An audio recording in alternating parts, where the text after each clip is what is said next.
Ah, she's muted again. This is the only way that we can get to say what we want to say without T being able to break in here. This is Tea Time with Robyn. She's T. I'm Robyn. We talk about Bills football, in case you haven't noticed. And we have so much to talk about today. I don't even know if I'm going to have to do this whole show by myself. You're not.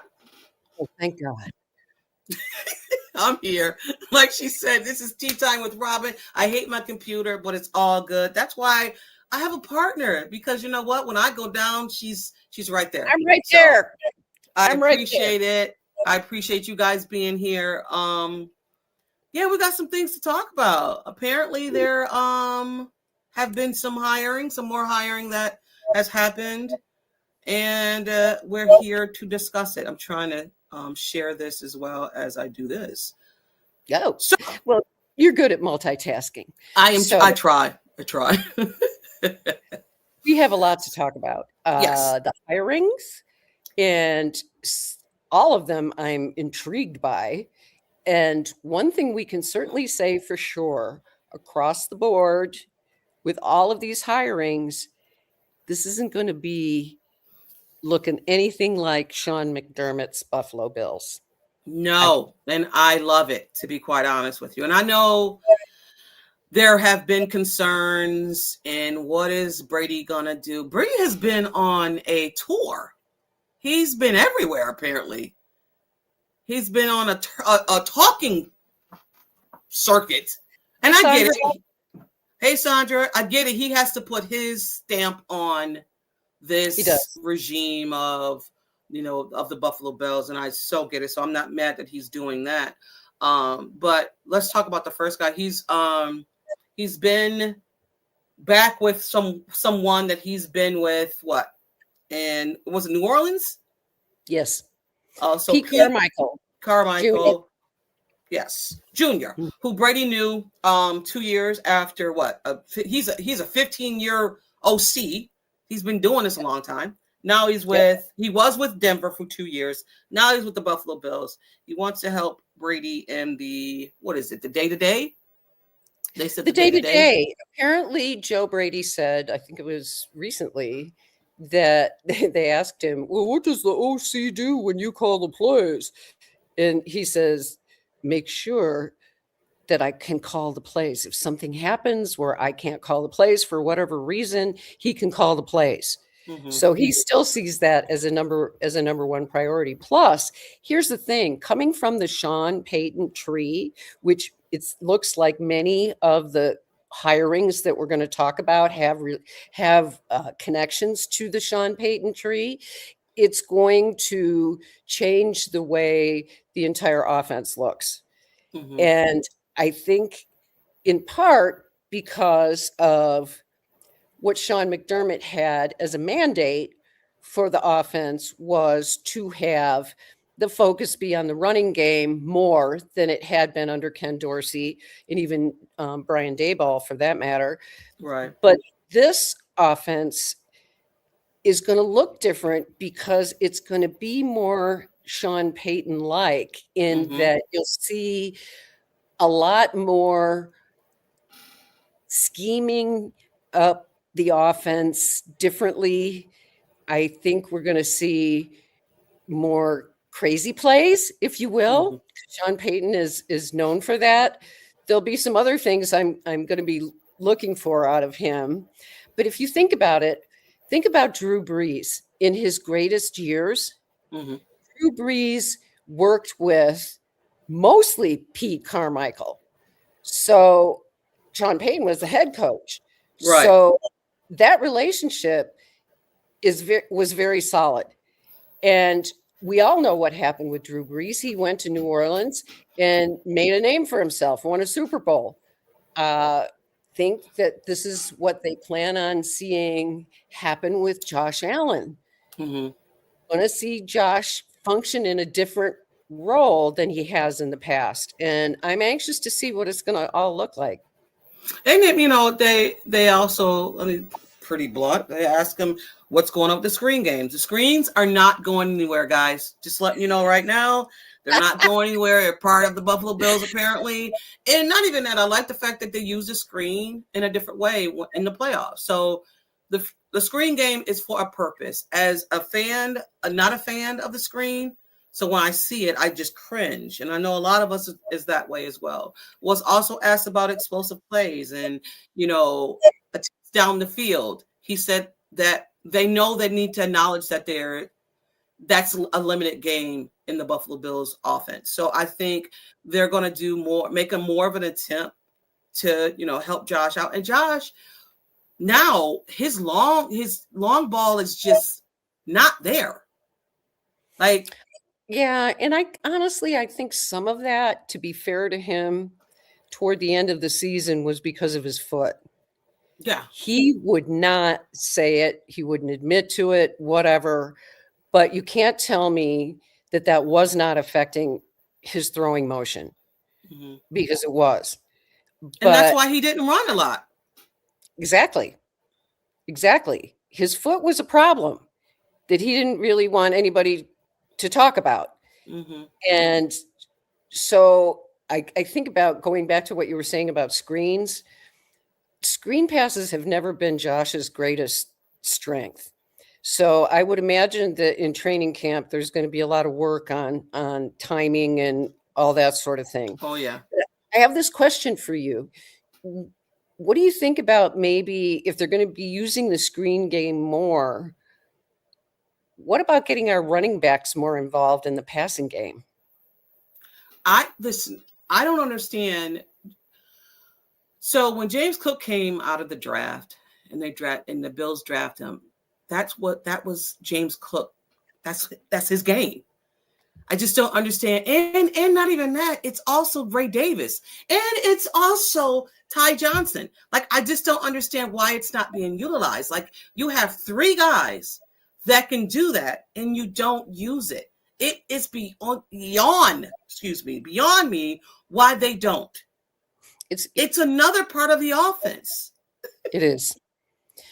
And hopefully that's what we're going to see more of as the offense evolves, and it better evolve, because last year, thank God James Cook ran like he did. Yeah. Thank God. You're right. We had a game. No, and we've always said this, because we'll bring it right back to this. There's a lot of people in the fan base that wanted James Cook gone. Imagine him not being in this offense and what this offense would have looked like, him not being removed. Because Ray Davis, love him, like, he found a position on this field, like, he was not it. Ty Johnson, same thing. So I'm glad they kept him. Whoever said, listen, let's come to the table and negotiate, because I think we need you and I want to be here. I'm glad whoever did it. Because I couldn't imagine this offense, without James Cook. Sandra said Brady is calling, play calling a lot. With everything else, it might be too much. I think it will be for the first year for someone who's not been a head coach. I mean, you are OC. And that's why you have Carmichael. Right? Exactly. Doing the ins and outs of everything. Can't be here particularly. I have to be there. So to trust someone that can do that and know they can do it, that's a weight off of him. It's a big weight off of him, and somebody that he's worked with in the past. I know there was some criticism and people were saying, well, he's hiring all of his friends and whatever. That's not necessarily true. Just because he worked with somebody doesn't mean that they played golf together. Right. And not even that. I would want to, if I have relations with people and I know I worked with you and I'm like, get Pete on the phone, need him. John, get John on the phone, need him. And not even that, like, Joe Brady knew that he wanted to be an OC. Like, Joe Brady climbed to the ladder of being a head coach. So, and within that ladder, right. And within that ladder, you come across people that you vibe with, right? For lack of a better word. So he picked the guys that he knew would fit structure in this Buffalo Bills organization. And, I can't wait to see how it comes together. Right. And the staff, as we go through and talk about this more, that he has assembled and put together is really an interesting group of people in terms of like-mindedness, but not like-mindedness. Like Right. he was talking about, I don't want a bunch of Joe Brady's. Right. We don't either, Joe. Yeah.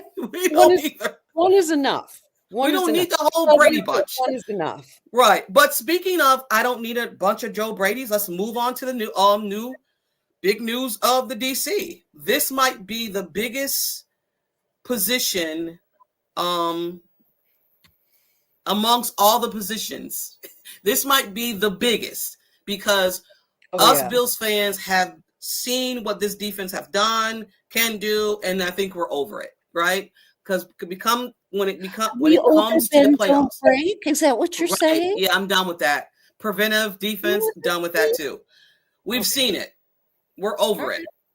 And they have picked up a John. Thank you. Jimbo. Leonard. Thank you. Leonard. John Leonard. Jim Leonard. Let's go, John. Let's talk about it. He's more of the odd front 3-4, a lot of man, aggressive defense, attack style, and this is what we all want. Attack. Ears pinned back and go. I'm excited about this defense. Talk to me, Robyn. Oh, man. Girlfriend, I'm excited about the defense, but I'm even more excited that we landed Jim Leonard because older fans must remember he was a Buffalo Bill, and he wasn't just any old Buffalo Bill. He was a really good Buffalo Bill. Yes. He was a defensive back. He moved around in the back. He moved back and forth.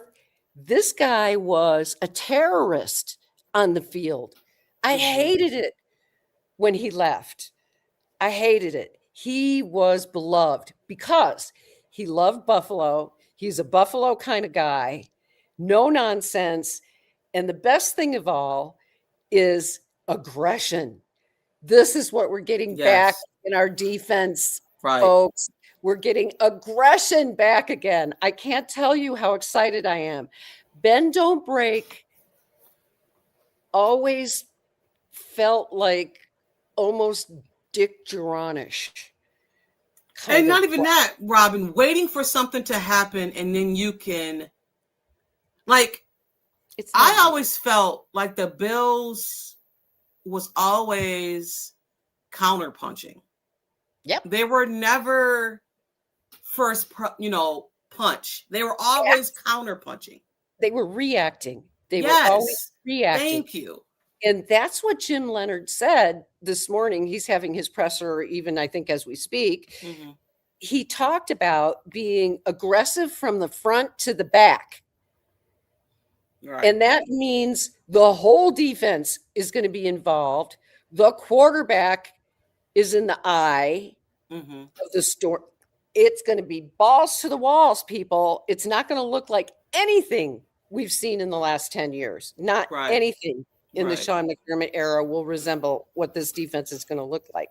I liked the term that he used, aggressive defense, but not reckless. Oh, love it. I like that, right? Highly aggressive. He wants the defense to force the offense to react to them rather than the other way around. The defense having to react to what the offense does. Hell no, we're going to shove it right down your throat. This is why I always was so like, why do you always put the defense on the field first? If we get the ball, if we get the coin toss and you're like, let's put the defense out there.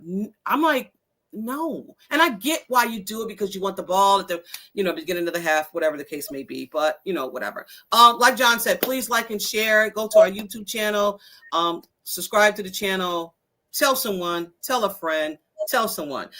John, you had this up. AJ Epinesa may not come back because he's never played in it before. Listen, our next pod will be, we're going to be talking about the pressures that's happening right now. And we're also going to be talking about players that may not be signed because of the scheme that the fit of players that might not be. I'm not going to cry if AJ Epinesa isn't. I'm not either. I'm not either. It is what it is. But also too, I don't want people to get caught up in the 3-4, because also too, he can switch it up and play a 4-3. You know what I mean? So I wouldn't get caught up in, no defense plays one scheme. Right, exactly. Because, I'm hearing Gregory Rousseau can't play in this. I'm hearing, like you said, AJ Epinesa can't play. I just heard this on a pod, and I don't know what pod I was listening to, that they could put Rousseau on the outside linebacker. Come on, bro. Come on. So we don't know. So I know it's a 3-4, and I know, because when I think of 3-4, I think of Rex Ryan came in here and messed the defense up. So I was like, 3-4. Oh my God, not a 3-4. Not a 3-4. Well, think of it this way. Sean McDermott and Brandon Beane have never been able to put together, in my view, a very good defensive line. So at least they won't have that many defensive linemen to screw up. That's a good thing. And also, too, to be quite honest, they have players. They have Dion. We're not going to get into it, but with the big guy, Mr. Big Man, Mr. Teddy Bear, Mr. Dancing Feet. I don't know who picked it. I don't care who picked the draft pick. I don't care. He's still here. So, and he's still good, and he still can play nose tackle. He could play on the outside even. They'll move him around. We'll talk about it. But this just opens up. That's the bottom line, is this defense, nobody's going to have any tape on. Right. And seriously, there are going to be some serious advantages the Bills are going to have by training camp is going to be interesting. I can't wait to go to training camp, and it's going to be one of those things again. It's going to be one of those things. But let me ask you, Robyn, do you like the switch? Are you a fan? Because I know you've seen a lot of Bills because I'm old. No, didn't want to say that. Are you excited about this? Oh, I'm through the roof. I'm through the roof about it, to be honest with you. I have never been a fan of the Dick Geron, bend, don't break defense. Never have. We played at a high level on occasion, but it didn't seem like our defense was ever on a significant roll over any length of time. And I love the fact that we also have players that might be able to fit, and we'll talk about this again too, the scheme better, right? I'm thinking of people like Michael Hoyt, for example. Yeah, Sandra, yep.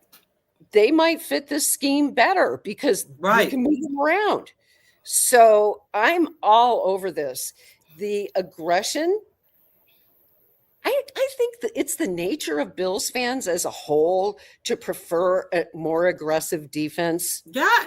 Well, when Sean was kind of aggressive, we were excited about it. Yes. And, you can't break an old dog in his habits. And Sean went right back to what he's used to.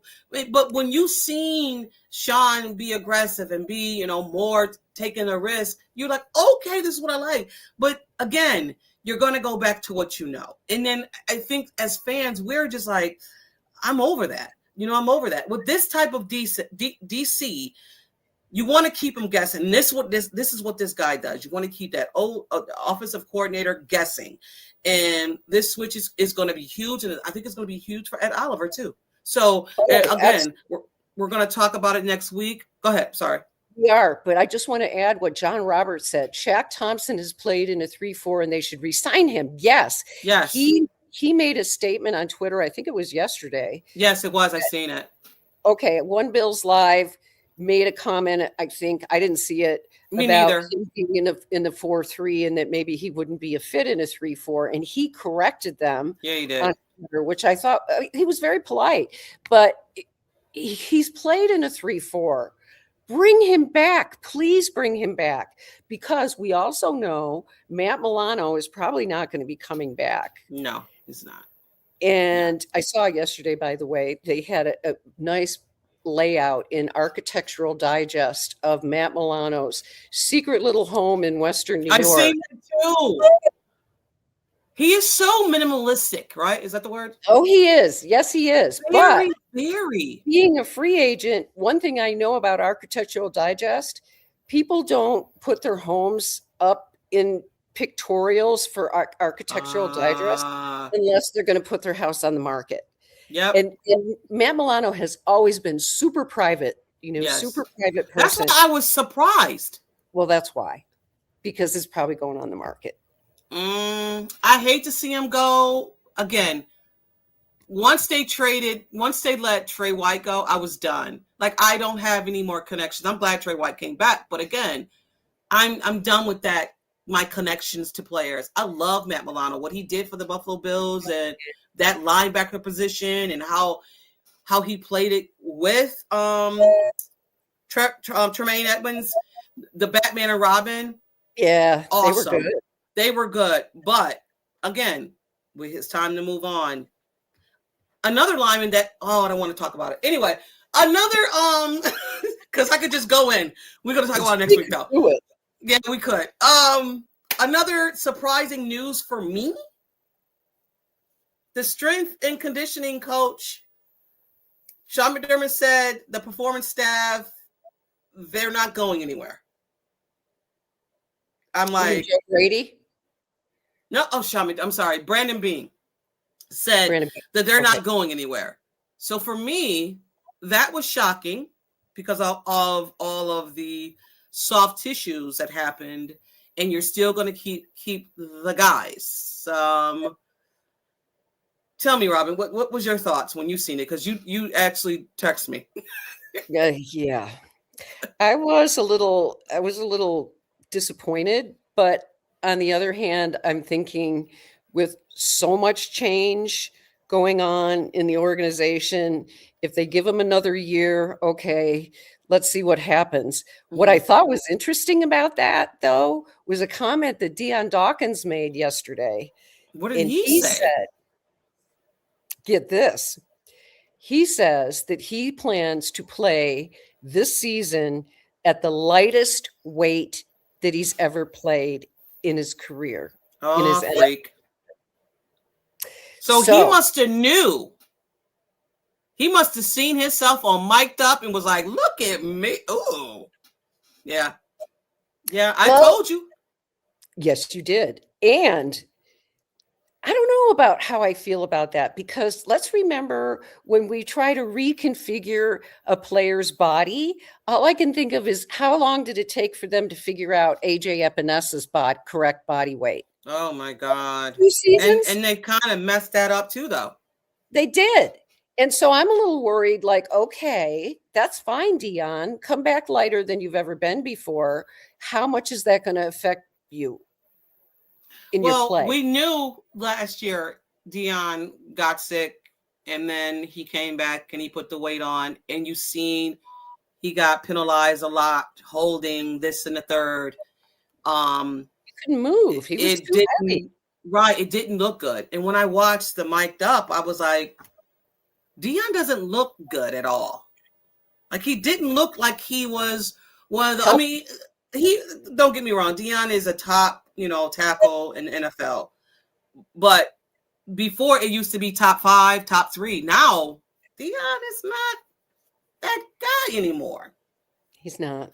So I wouldn't be mad if he lose weight. Great for him. If he wants to do that, awesome. Because he's pushing what? He's 30. He's going to be 31? At least. Or 32. Right in there somewhere. And the other thing about Dion, since we're on the topic, it is worth mentioning too. You said he had the flu, I believe it was, and he dropped 14 pounds in one day. I think he said, it's like, whoa.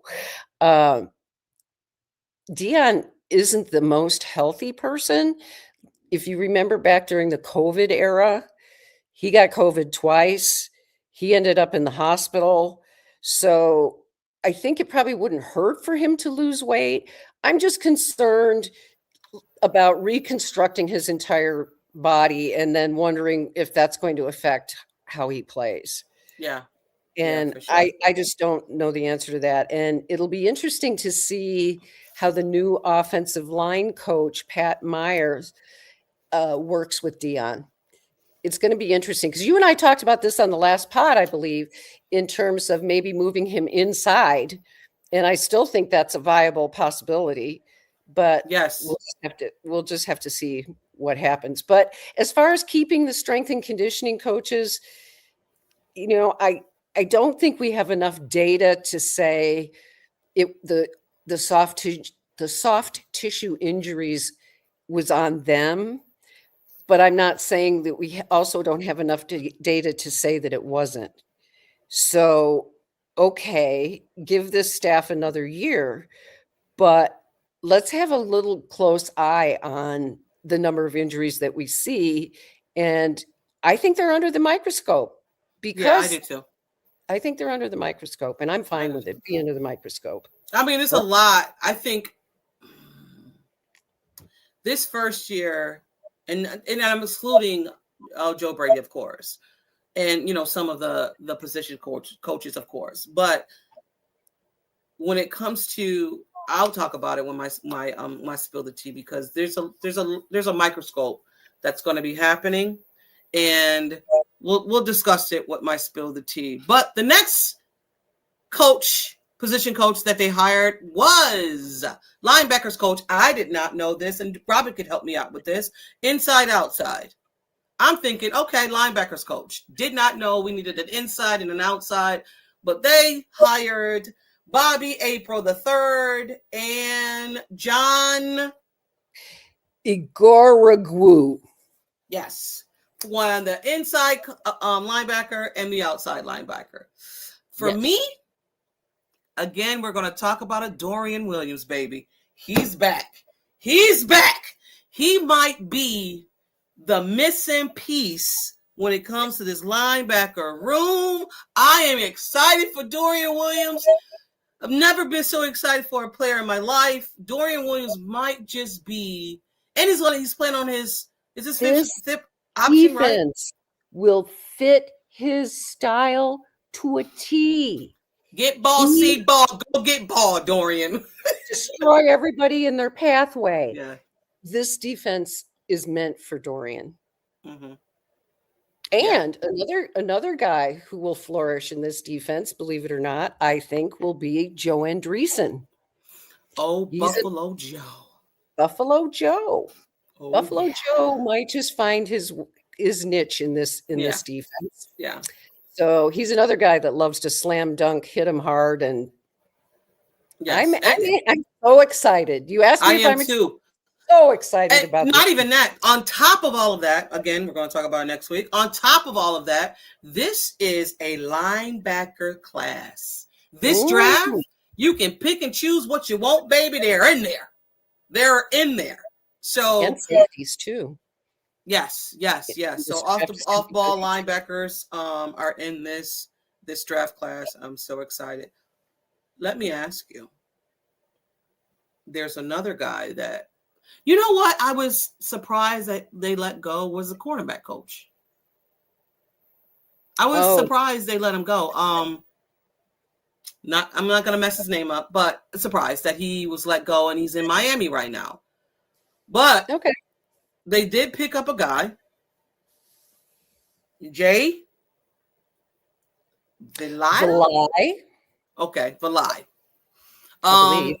Yes, he helped one of the best defense in college. So he led one of the best defense in college in Arkansas. No, was it Arkansas? Somebody, if you know, please put it in the comments. But Ron Curry, that's who it was. I couldn't think of his name. Thanks, John.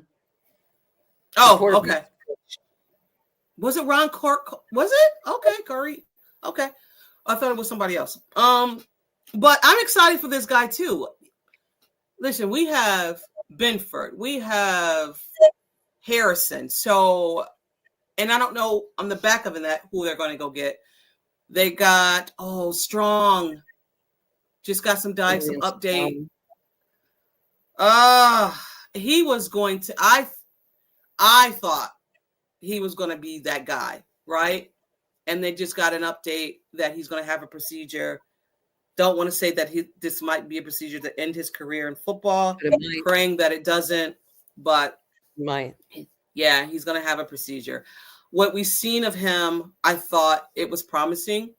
Oh, man. Yeah. It's tragic. It is. And you worry about guys that have procedures on their necks and then come back in any level, because it's just, the neck is just so delicate. Yeah. I mean, look at Eric Woods. Oh, he was done. He was done. He went to go have his end of the physical. End of year physical. And then it was like, Eric, his career's over. We let you go out here and play again, you might be paralyzed. So he did went and get another second opinion, and they told him the same thing. So Eric Woods was like, Eric Woods was like the second Kyle Williams. That's right. How of an impact he had with this team and the center and everything. And I forgot he didn't play with Josh. Did he play with Josh, or did he? Or maybe 1 year? 1 year. Okay. Yeah. So that was devastating. I heard that news. I was sitting in the car and I was like, wait a minute, he's retiring? Get out of here.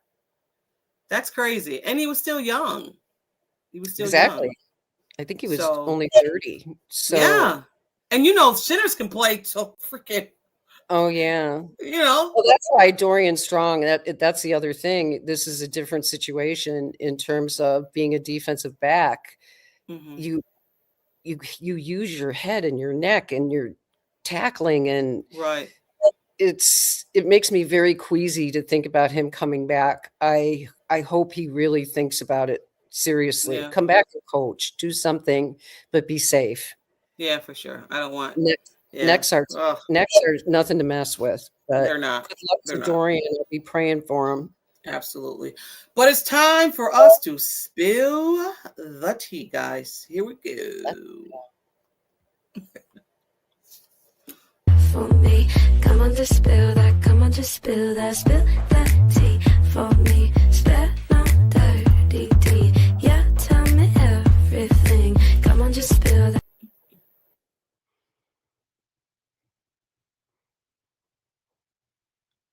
Are you talking? I'll look at you again. Look at her again. So she's going to leave it on me to spill the tea before she. Go if you want. Okay. No, you go. You want? Okay. So my spill the tea is I love Brandon Beane. I do. He told y'all to F it. If it's on me, let me read it. Let me read what he said. Let me actually get what he said. Funny. He said, F it. F the outside. It's about the right selection for this team. And if we win, they'll love it. It's the same thing that happened when I took Josh Allen.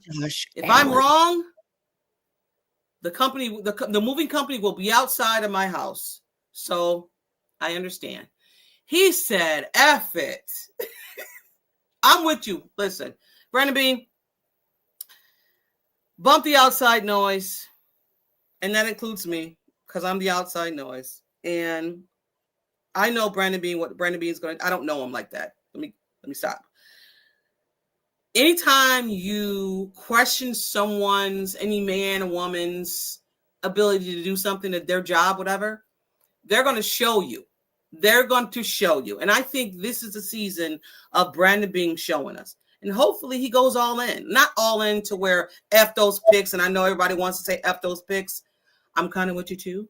But Brandon Beane has never been that type of GM. And maybe he will be this season. I look for that Brandon Beane is going to do everything he can to get a wide receiver in this wide receiver room. Number one, hopefully, the draft, I think he's going to be more aggressive than we've ever seen. So, like he said, F the outside noise, handle your business, because you are under a microscope. My God, you are. They're going to be looking to see what you do, because the truck's outside if it's not done well. and he understands it. And I like my GM spicy. Let's go, Brandon. I agree. And just to comment on that, I agree with everything that you said. And it's about time that he gives a little pushback to the fan base. Yeah. He has a right to push back a little bit with this fan base for the same reason I had a right to push back on the fan base that said Josh Allen was trash. And Brandon Beane had the balls. That's why they call him the big baller. He had the balls. That was the most important position, the most important decision he made as a GM. And nobody in Buffalo, with the exception of a few, wanted anything to do with Josh Allen. Yeah. And he basically, at that point in time, said, okay, y'all, just shut up and see what happens. And we all saw what happened. So, yeah, I'm going to give him the benefit of the doubt. And yes, I like him spicy. Push back on the fan base because we can be obnoxious at times. Let me ask you. Yes. Do you think he put a target on his back? Do I think he put a target on his own back? Yes. Willingly. Yeah. Slap it on me. I like it. You know, he's not afraid to make the wrong decision. It's the same philosophy of playing not to lose instead of playing, right? And I think that's what we're doing some of these games, Robyn. We're playing not to lose. Oh, that's the Dick Duran school of yes. And I've never been. No, it's counterintuitive to me that in a game that involves so much aggression, I know. You know what I'm saying? That you would have this team that's holding everything back, like prevent defense. I hate it. Yeah. If I say prevent defense to me next year, I might just blow a socket. Yes. Prevent, you guys are It prevents wins is what it does. It prevented the 13 seconds. It prevented that. Okay. I'm sorry. Robyn got her own spice, though. She's spilling her tea. Okay, I'm spilling the tea a little. Just a little tidbit on Mac Hollins. So Mac Hollins has been a fan favorite. Everybody loved Mac Hollins in Buffalo. I love Mac Hollins in Buffalo. And he was asked this week when they were on their tour for the Super Bowl about why he left Buffalo. It was his quote. Parts of the organization I don't think valued me anymore. Whoa, what? In a year when our wide receiver room could have really used some veteran experience that was good. We knew he could play. We knew he could catch the ball. All this money that we spent on Elijah Moore, all this kind of stuff, all these people that we brought in and spent so much money on, and we couldn't afford to pay Mac Hollins and keep him. I'm going to be troubled by that. I'm troubled by that. So I don't know who it was in the organization that he feels didn't value him, but Brandon, I'm going to hold your hair to the fire. You better get us some receivers that can play the game. No more messing around with the wide receiver room. And, I've never been, because, you let someone go, you let them go. You can never be like, whoa, I don't care. They're both going to the Super Bowl. Good for them. You know what I'm saying? And not even that. Diggs has been 2 years removed from us. Like, I don't have a thought about Diggs at all because Diggs was on Houston. If anything, Houston's fans should feel some type of way, not us. I don't really care. Mac Hollins is a different thing because Mac Hollins was just here last year. We all wanted Mac Hollins back. I thought Mac Hollins, his position on this team was more fiery. Get those guys. Yes. So, he was a football player. He blocked. He was. He did. Josh Allen loved him. He was a reliable wide receiver for Josh. And we didn't have that this year. No. You know what I'm saying? The guy that came in that was 32 years old was the reliable guy for Josh. And it was just crazy. But, you know, that was then. That was here nor there, you know, whatever. But It's true. Off the know. record, because this doesn't have anything to do with that, but I will say about Stefan Diggs that I think it's abhorrent that he was allowed to play in the Super Bowl because the judicial system decided to let him not have to deal with anything until after the Super Bowl. If that would have happened with anybody else, I doubt if they would have been given the same privilege. Yeah, I just think, I don't know. Listen. I know Diggs. It's not even Diggs. It's the NFL wants to do what the NFL wants to do. They pick and choose who they want to be, quote unquote, in trouble and not in trouble. That's how I feel. Like, oh yeah, you can go back to Ray Rice. You can go back to Ray Rice, and then you can go to the guy for the Chiefs. Like, what was the difference between them? Okay, what was the difference? Because they were both domestic disputes, and we you know, it is what it is. I'll just say it is. I know.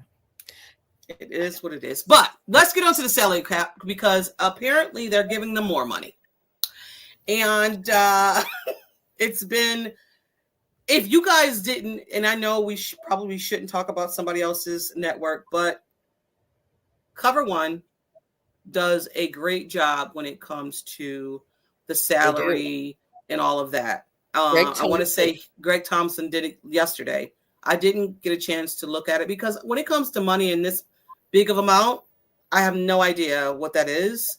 My bank is not those numbers, but apparently it's $300 million that the clubs will be getting.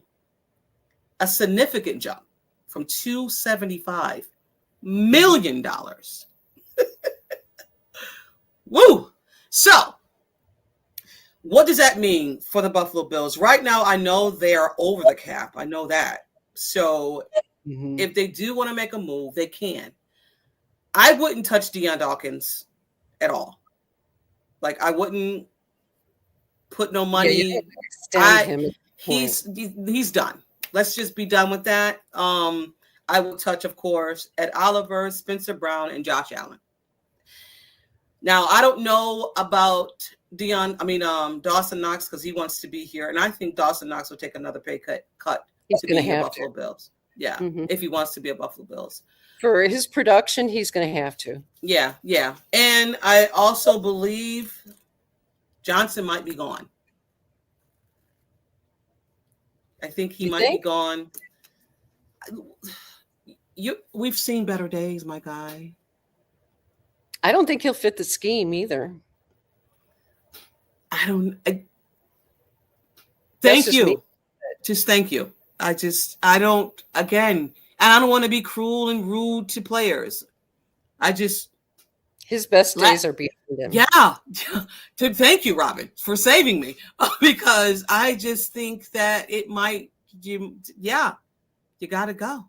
Best days are behind him. And they're going to have to draft a little differently in that back end. And I'm not sure how that's all going to work out, but I'm confident that they will be drafting a safety to go. You have to. Cole Bishop, and Leonard was a safety. So I would imagine that's right up his alley, just like McDermott was a safety. So they know what to look for in terms of good safeties. And I'll give Sean. Go ahead. I'm sorry. I was just going to say, Sean McDermott, the first person that he signed was Jordan Poyer.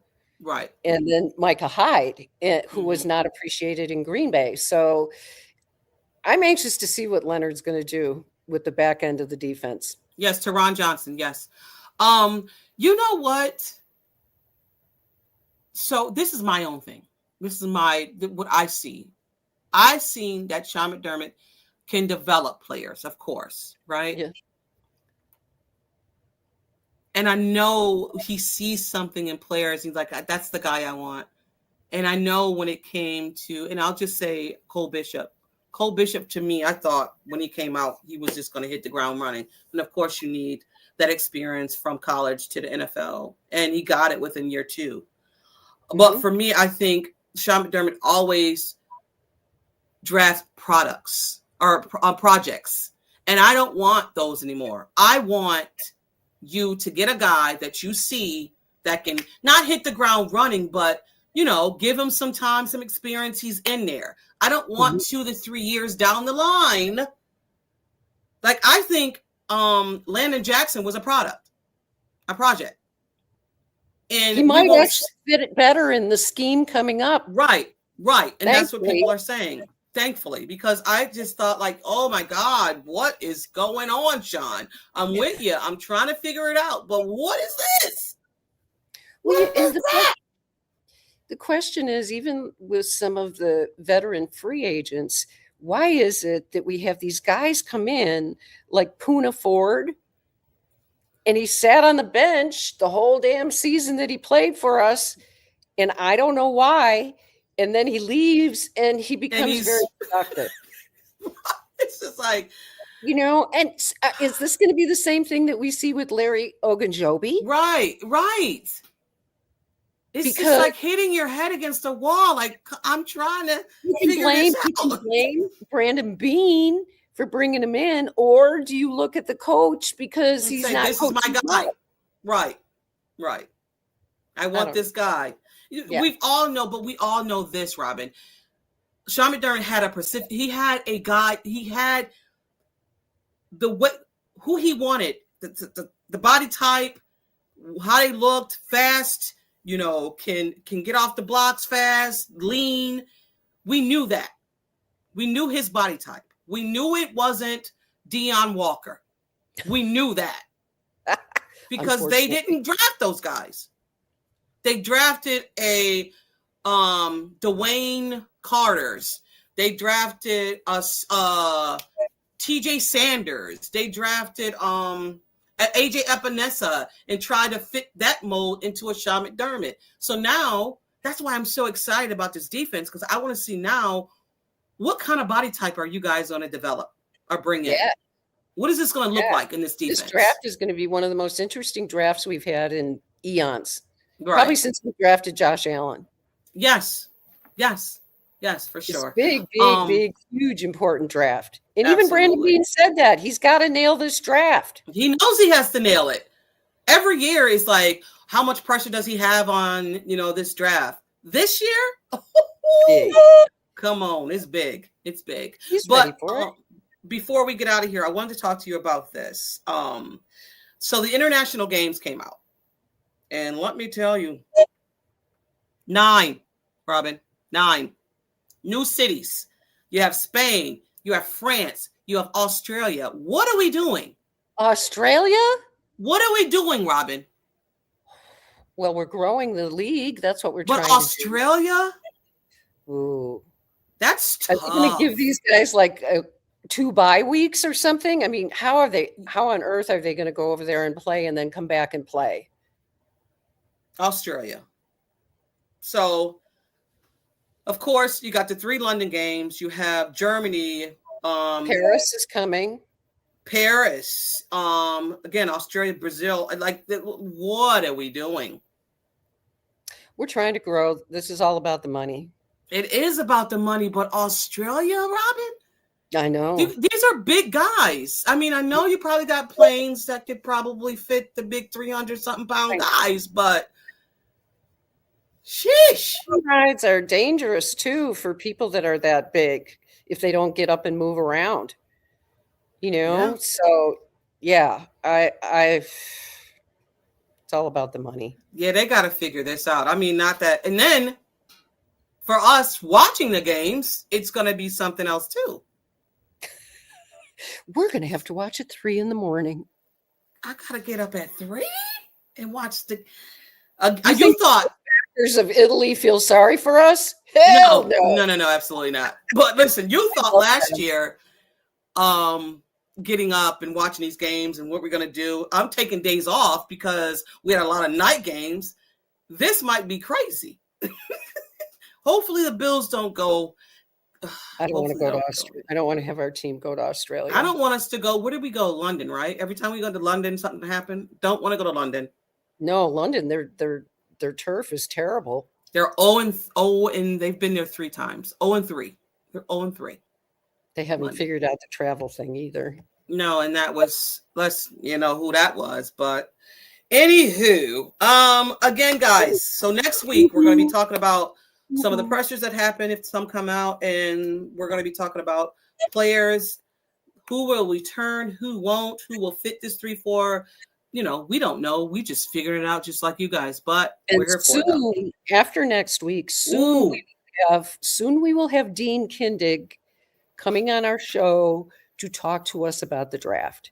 And yes. hopefully we'll have him several times before the draft starts, because he is a wealth of knowledge, and he will be able to help us understand who will be the best players for us to draft in this upcoming draft. So, and I'm pretty sure Dean is excited about this defense. Oh man, I'm pretty sure he is. Me but too. that's in the coming weeks, and I cannot wait. And then we might take a break. We'll see. We've been discussing it, behind the channels, but we're gonna try to give you guys, some pods. But we'll keep you guys informed. You will not know what's going on when it comes to Tea Time with Robyn. But we're going to get out of here. Wow, we actually did 51 minutes. And I was like, it's going to be a short pod. Don't worry about it. Short pod today. Yeah, right. But anyways, guys, thank you for always tuning in. We love seeing you guys, hearing from you guys, typing away. We love it. But we're going to get out of here. This is Tea Time with Robyn. We are on the Building Buffalo Network. See you next week, guys. Peace. Go Bills. Go Bills.